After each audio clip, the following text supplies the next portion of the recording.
This is part 3 of the Odyssey, book 23, Odysseus and Penelope. Euryclea runs to Penelope to announce the return of Odysseus and the defeat of the suitors. The faithful wife, the perfect mate for the wily Odysseus, suspects a trick from the gods and decides to test her would-be husband. She succeeds in teasing him to distraction. Crossing the door-sill, she sat down at once in firelight, against the nearest wall, across the room from the lord Odysseus. There, leaning against a pillar, sat the man and never lifted up his eyes, but only waited for what his wife would say when she had seen him. And she, for a long time, sat deathly still in wonderment. For sometimes, as she gazed, she found him, yes, clearly like her husband, but sometimes blood and rags were all she saw. Telemachus's voice came to her ears.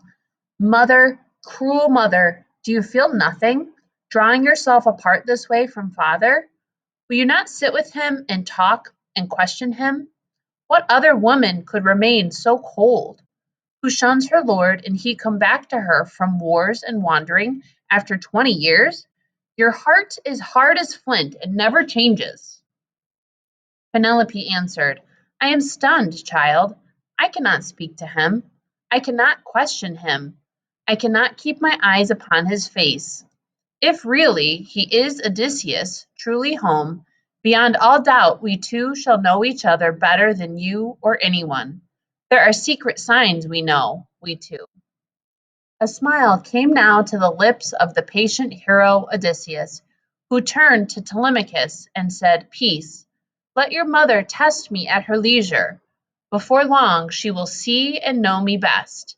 These tatters, dirt, all that I'm caked with now, may her look hard at me and doubt me still.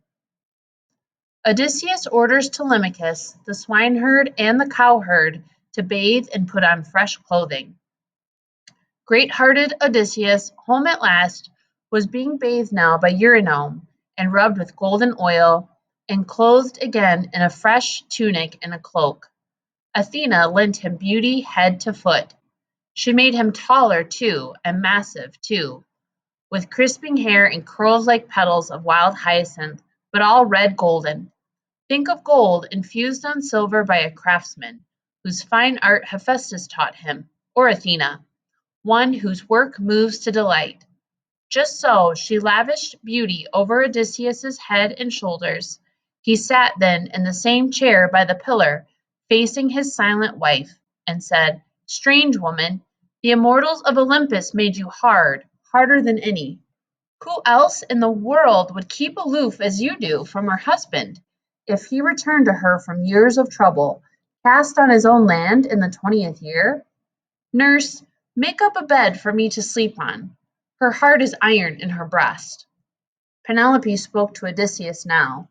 She said, Strange man, if man you are, there is no pride on my part nor scorn for you.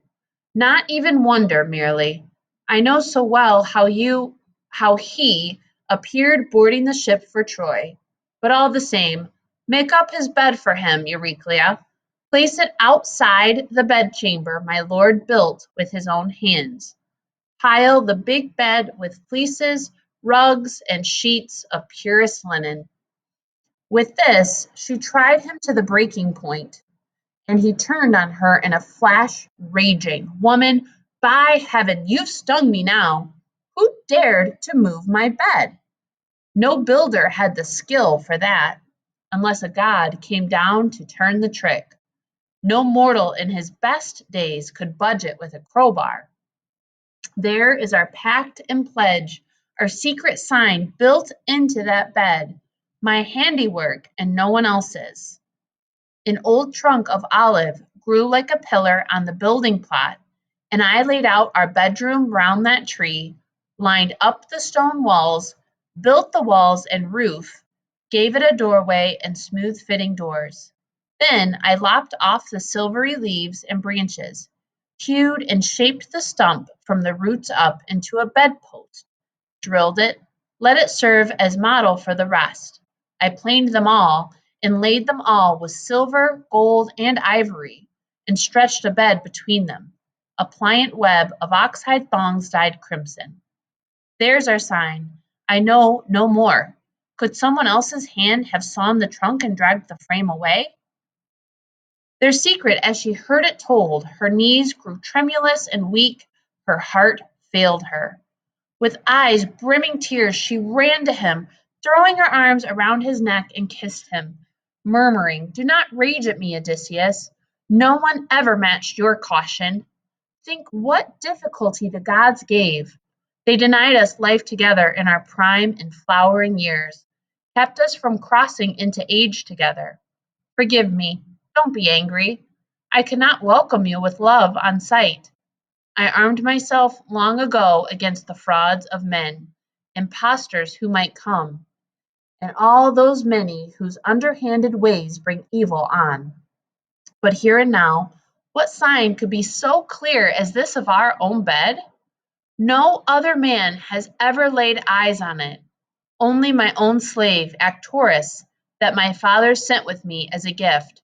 She kept our door. You make my heart stiff, know that I am yours."